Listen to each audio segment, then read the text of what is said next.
Hello friends, മലയാള സിനിമയിലെ ഏറ്റവും ജനപ്രിയനായ ചലച്ചിത്ര ഗാനരചയിതാവും കവിയും തിരക്കഥാകൃത്തുമായിരുന്ന ഗിരീഷ് പുത്തഞ്ചേരി 1961 മെയ് 1 കോഴിക്കോട് ജില്ലയിലെ പുത്തഞ്ചേരി എന്ന സ്ഥലത്തായിരുന്നു ജനിച്ചിരുന്നത്. 1989 പുറത്തിറങ്ങിയ എൻക്വയറി എന്ന ചിത്രത്തിലെ ഗാനങ്ങൾ എഴുതിക്കൊണ്ടാണ് മലയാള സിനിമയിലേക്ക് ഗിരീഷ് പുത്തഞ്ചേരി കാലെടുത്തു വയ്ക്കുന്നത്.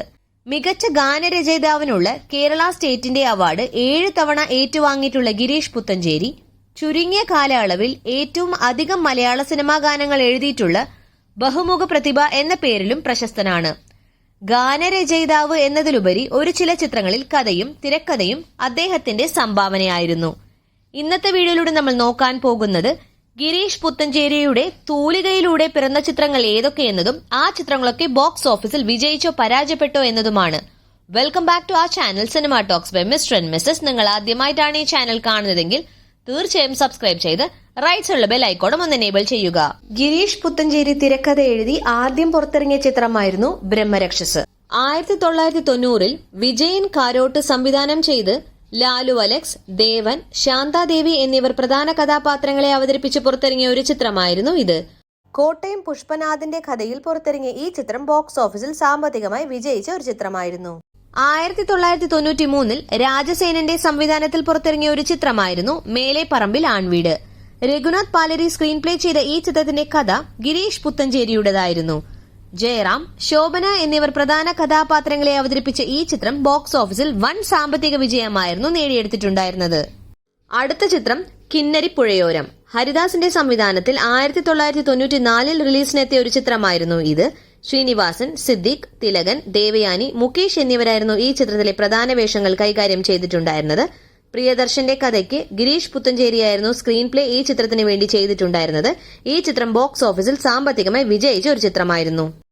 അടുത്ത ചിത്രം 1997 കെ ഹരിദാസിന്റെ സംവിധാനത്തിൽ പുറത്തിറങ്ങിയ ഇക്കരയാണെന്റെ മാനസം. പ്രേംകുമാർ, മോഹിനി, കലാഭവൻ മണി, ഹരിശ്രീ അശോകൻ എന്നിവരായിരുന്നു ഈ ചിത്രത്തിലെ പ്രധാന വേഷങ്ങൾ കൈകാര്യം ചെയ്തിട്ടുണ്ടായിരുന്നത്. VC അശോക് സ്ക്രീൻ പ്ലേ ചെയ്ത ഈ ചിത്രത്തിന്റെ കഥ ഗിരീഷ് പുത്തഞ്ചേരിയുടേതായിരുന്നു. ഈ ചിത്രം ശരാശരിക്ക് താഴെയായിരുന്നു വിജയം നേടിയെടുത്തിട്ടുണ്ടായിരുന്നത്. അടുത്ത ചിത്രം അടിവാരം. 1997 തന്നെ പുറത്തിറങ്ങിയ ഈ ചിത്രം സംവിധാനം ചെയ്തത് ജോസ് തോമസ് ആയിരുന്നു. മുരളി, വിജയരാഘവൻ, ചാർമിള എന്നിവരായിരുന്നു ഈ ചിത്രത്തിലെ പ്രധാന കഥാപാത്രങ്ങളെ അവതരിപ്പിച്ചിട്ടുണ്ടായിരുന്നത്. ഈ ചിത്രത്തിന്റെ തിരക്കഥ ചെയ്തിട്ടുണ്ടായിരുന്നത് GA ലാൽ ആയിരുന്നു. ഈ ചിത്രത്തിന് തിയേറ്ററുകളിൽ വലിയൊരു സാമ്പത്തിക വിജയം നേടിയെടുക്കുവാൻ കഴിഞ്ഞിട്ടുണ്ടായിരുന്നില്ല. അടുത്ത ചിത്രം 1998 പുറത്തിറങ്ങിയ ഓരോ വിളിയും കാതോർത്ത്. VM വിനു സംവിധാനം ചെയ്ത ഈ ചിത്രത്തിൽ മുകേഷ്, സുമ, സുകുമാരി, അടൂർ ഭവാനി എന്നിവരായിരുന്നു പ്രധാന വേഷങ്ങൾ കൈകാര്യം ചെയ്തിട്ടുണ്ടായിരുന്നത്. ഗിരീഷ് പുത്തഞ്ചേരിയും കല്ലൂർ ഡെന്നിസും എഴുതിയ ഈ ചിത്രത്തിന്റെ സ്ക്രീൻ പ്ലേ ചെയ്തിട്ടുണ്ടായിരുന്നത് കല്ലൂർ ഡെന്നിസ് തന്നെയായിരുന്നു. ഈ ചിത്രം സാമ്പത്തികമായി വലിയൊരു വിജയമായിട്ടുണ്ടായിരുന്നില്ല. അടുത്ത ചിത്രം പല്ലാവൂർ ദേവനാരായണൻ. 1999 VM വിനു സംവിധാനം ചെയ്ത് പുറത്തിറങ്ങിയ ഒരു ചിത്രമായിരുന്നു ഇത്. മമ്മൂട്ടി, സംഗീത, മന്ത്ര, തിലകൻ, കവിയൂർ പൊന്നമ്മ എന്നിവരായിരുന്നു ഈ ചിത്രത്തിലെ പ്രധാന കഥാപാത്രങ്ങളെ അവതരിപ്പിച്ചിട്ടുണ്ടായിരുന്നത്. ഈ ചിത്രത്തിലെ കഥയും തിരക്കഥയും ചെയ്തിട്ടുണ്ടായിരുന്നത് ഗിരീഷ് പുത്തഞ്ചേരിയായിരുന്നു. ഈ ചിത്രത്തിന് ബോക്സ് ഓഫീസിൽ സാമ്പത്തികമായി വലിയ വിജയം നേടിയെടുക്കുവാൻ കഴിഞ്ഞിട്ടുണ്ടായിരുന്നില്ല. അടുത്ത ചിത്രം 2004 പുറത്തിറങ്ങിയ കേരള ഹൌസ് ഉടൻ വിൽപ്പനയ്ക്ക്.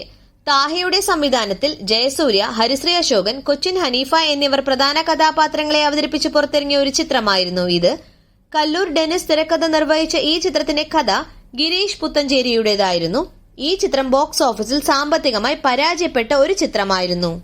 അടുത്ത ചിത്രം വടക്കുന്നാഥൻ. 2006 ഷാജോൺ കരിയാലിന്റെ സംവിധാനത്തിൽ മോഹൻലാൽ, പത്മപ്രിയ, കവിയൂർ പൊന്നമ്മ, മുരളി എന്നിവർ പ്രധാന കഥാപാത്രങ്ങളെ അവതരിപ്പിച്ച് പുറത്തിറങ്ങിയ ഒരു ചിത്രമായിരുന്നു ഇത്. ഗിരീഷ് പുത്തഞ്ചേരി കഥയും തിരക്കഥയും നിർവഹിച്ച ഈ ചിത്രം ബോക്സ് ഓഫീസിൽ സാമ്പത്തികമായി വിജയിച്ച ഒരു ചിത്രമായിരുന്നു. ഇത്രയും ചിത്രങ്ങളാണ് ഗിരീഷ് പുത്തഞ്ചേരി കഥ, തിരക്കഥ എന്നിവ ചെയ്ത് പുറത്തിറങ്ങിയിട്ടുള്ള ചിത്രങ്ങൾ. ഈ ലിസ്റ്റിൽ ഏതെങ്കിലും ചിത്രത്തിന്റെ പേര് ഞങ്ങൾ വിട്ടുപോയിട്ടുണ്ടെങ്കിൽ ആ ചിത്രത്തിന്റെ പേര് കമന്റ് ബോക്സിൽ രേഖപ്പെടുത്താൻ മറക്കാതിരിക്കുക. വീഡിയോ ഇഷ്ടപ്പെട്ടാൽ ലൈക്ക് ചെയ്യുക. ഇതുപോലുള്ള വീഡിയോകൾക്കായി ഞങ്ങളുടെ ചാനൽ സബ്സ്ക്രൈബ് ചെയ്ത് ഞങ്ങളെ സപ്പോർട്ട് ചെയ്യുക. അടുത്തൊരു വീഡിയോയിൽ കാണുന്നതുവരെ bye, take care, thank U.